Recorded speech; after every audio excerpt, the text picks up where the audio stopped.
Good morning, good afternoon, good evening. Welcome to Passionate World Talk Radio Network. Educate, enlighten, entertain.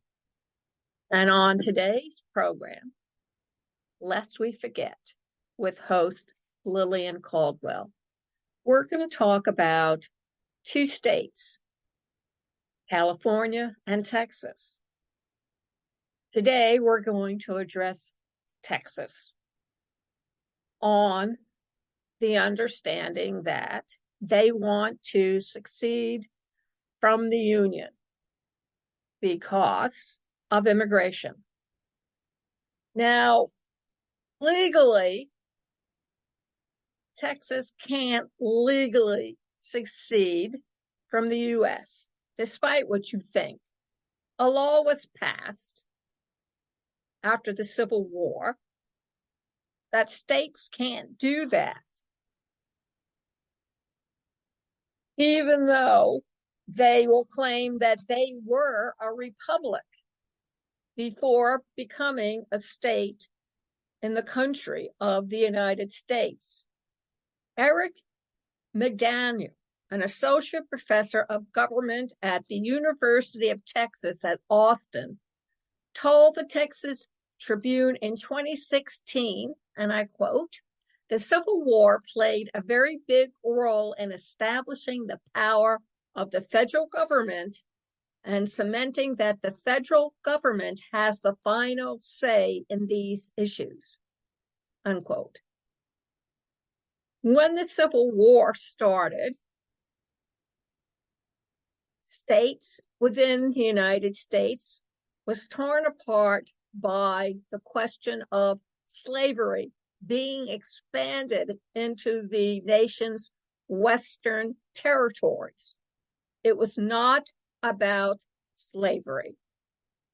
The only part that was about slavery was when new states were being added and opened in the United States, whether the plantation owners had the right to legally bring those slaves of theirs into these new states and use them as slaves. In 1861, Texas then voted to secede out of the Union.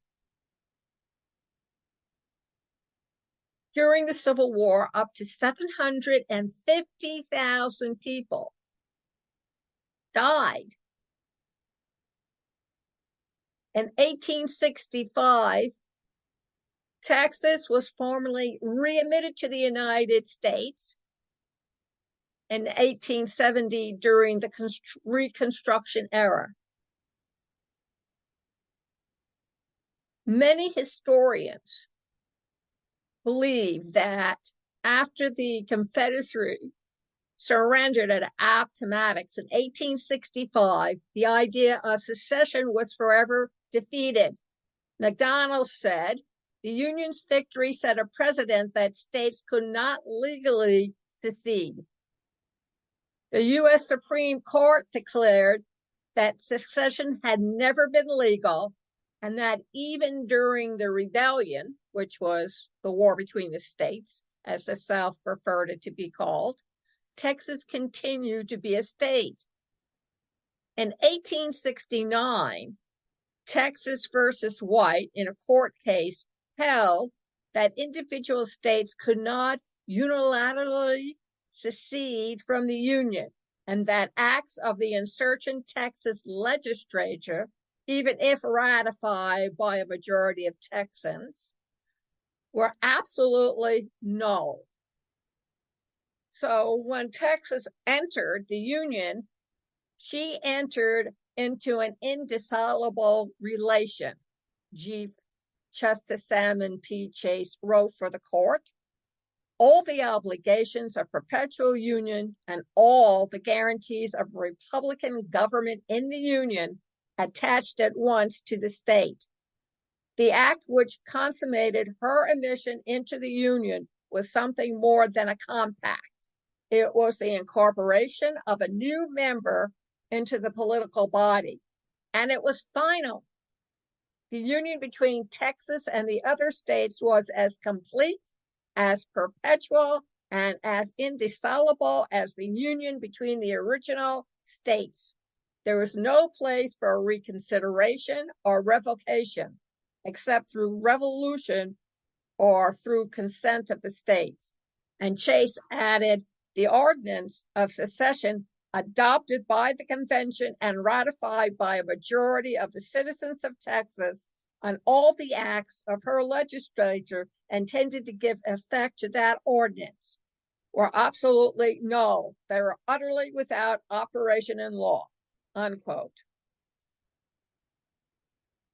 Now, another source of confusion and misinformation over the years was the language in the 1845 annexation resolution that Texas could, in the future, choose to divide itself into, quote, new states of convenient size, not exceeding 4 in number, in addition to said state of Texas, unquote. But the language merely states that Texas could be split into 5 separate states. It said nothing about splitting apart from the United States, and only that Congress had the power to admit new states to the Union, which occurred last in 1959 with the admission of Alaska and Hawaii. So when you read in the paper or on Google that Texas wants to secede, legally it cannot. And it's been a perennial theme for years. Texas, which originally broke away from Mexico in 1836, was an independent republic before it was annexed by the United States in 1845. In 2009, then Governor Rick Perry made national headlines for jokingly suggesting that Texas might secede. In June 2022, the Texas State Republican Convention adopted a platform urging the legislature to put a referendum before the people of Texas in November 2023, quote, to determine whether or not the state of Texas should reassert its status as an independent nation, unquote. And in 2023, former state rep Brian Slayton filed a resolution seeking an election to allow Texas voters to decide whether to leave the United States. However, the law is clear that Texas may not leave the Union. Although most conservatives in the state who might be angry over some kind of policy coming from the federal government, and the calls seem to become more frequent when a Democrat is occupying the White House. State Rep Kyle Fitterman, Republican from Fredericksburg, filed a bill in 2021 to create a referendum election on whether Texas should create a joint legislative committee to develop a plan for achieving Texas independence. And he said it is now time that the people of Texas are allowed the right to decide their own future.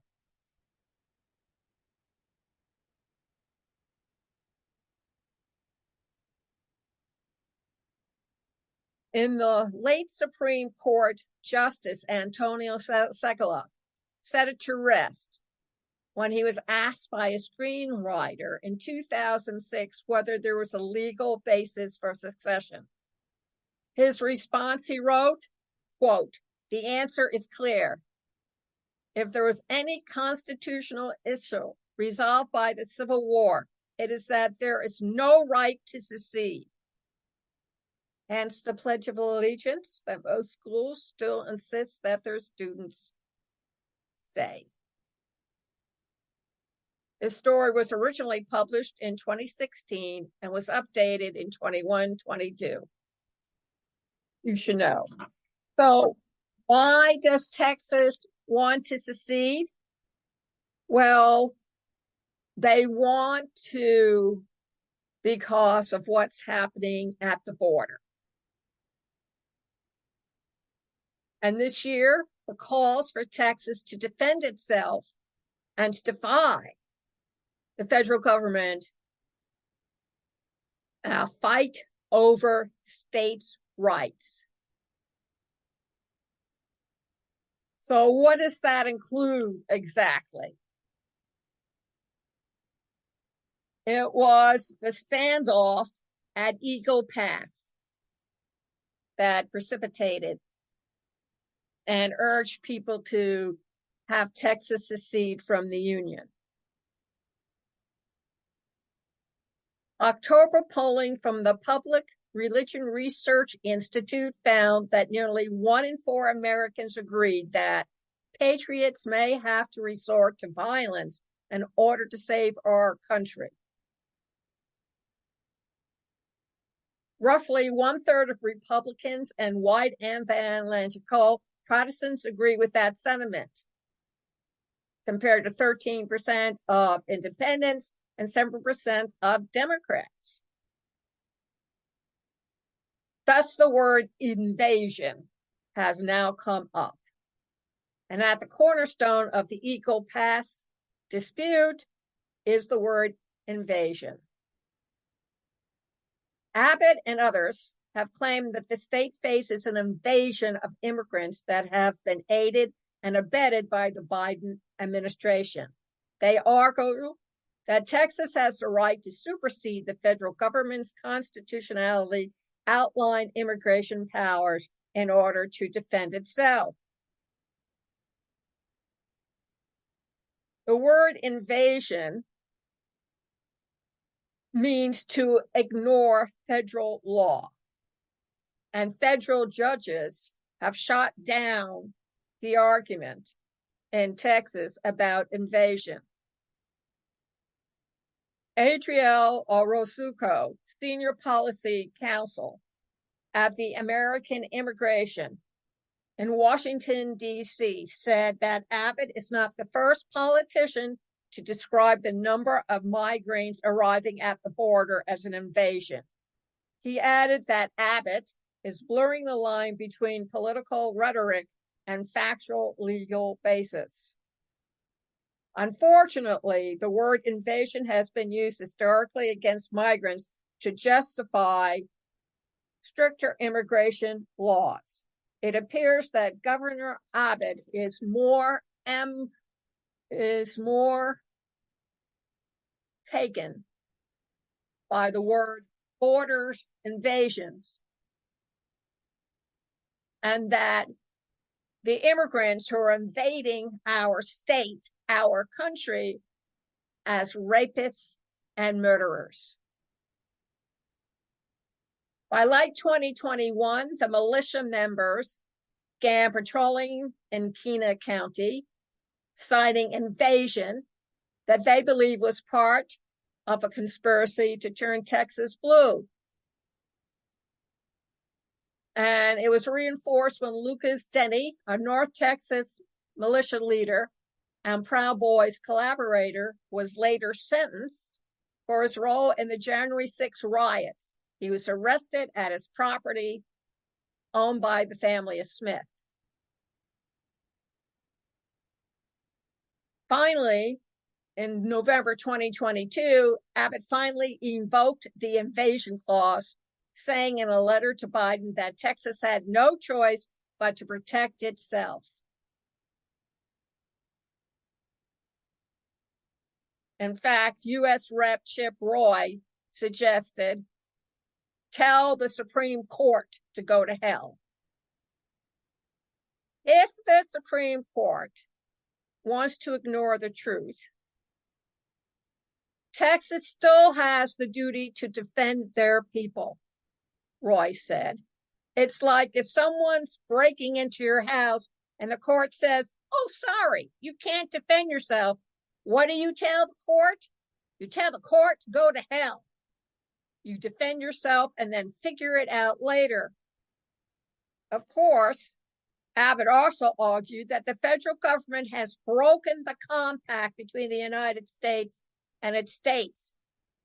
language that has re-echoed since Texas 1861 when they declared secession over slavery.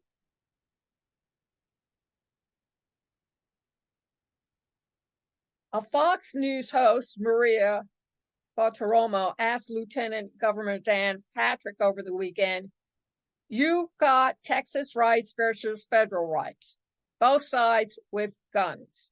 And Patrick responded by saying, "We believe constitutionally we are right. We have a right to defend our citizens. We have a right to defend this country."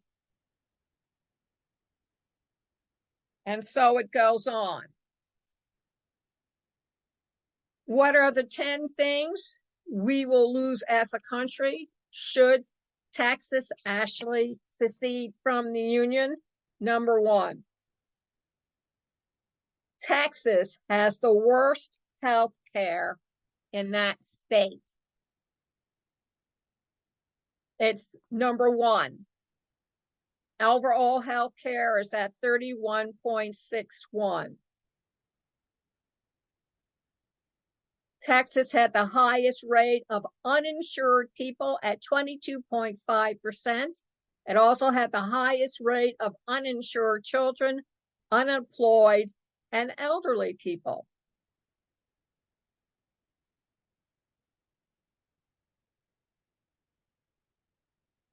Something to think about. Numerous clinics providing abortions have been closed. That's number 2 on the list. No abortions. Planned Parenthood Danielle Wells said, "Today's ruling will have tragic consequences for women in Texas and across the state."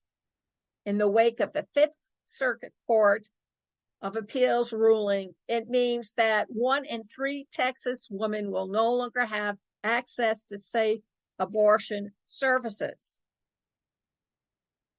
Several states, including Oklahoma and Kansas, are also the home to some of the strictest laws on abortion. 3, discriminatory religious standards. The Texas Bill of Rights mandates that anyone who wants to qualify for a public office must first acknowledge the existence of a supreme being. According to the Texas Constitution, no religious test shall ever be required as a qualification to any office or public trust in the state, nor shall anyone be excluded from holding office on account of his religious sentiments, provided he acknowledges the existence of a supreme being. Perry said, "I'm proud we are standing up for religious freedom in our state. Freedom of religion doesn't mean freedom from religion." Number 4, Texas is one of the worst states for women. 2013 report by the Center for American Progress gave the state of Texas an F for how it treats women.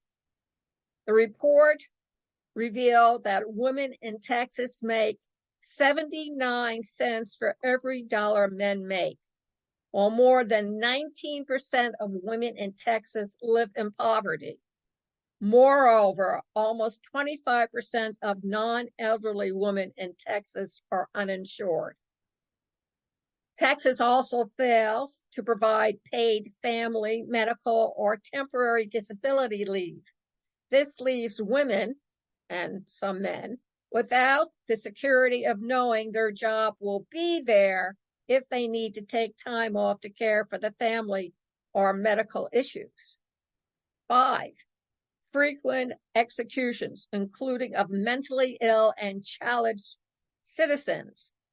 Texas leads the number of executions with 503 since 1976, including 14 thus far in 2013. A September report on the fairness and accuracy of Texas death penalty system published by the American Bar Association found In many areas, Texas appears out of state with better practices implemented in other capital jurisdictions. It fails to rely upon scientifically reliable methods and processes in the administration of the death penalty and provides the public with inadequate information to understand and evaluate capital punishment in the state. The state legislature, however, argues that it allows people with mental retardation to be sentenced to death. The state's definition of mental retardation are not supported by any medical authority and instead rely on popular misconceptions regarding how persons with mental retardation behave. The report reads, the law also targets student, low-income, and minority voters who are less likely to possess the required form of identification. 8. Chuck Norris, the martial artist, would be sorely missed for his brilliant systematic achievements and is true to Texas conservative Christian values. 9. The Texas belt buckles. How else are they going to keep their pants up? And last, Ted Cruz.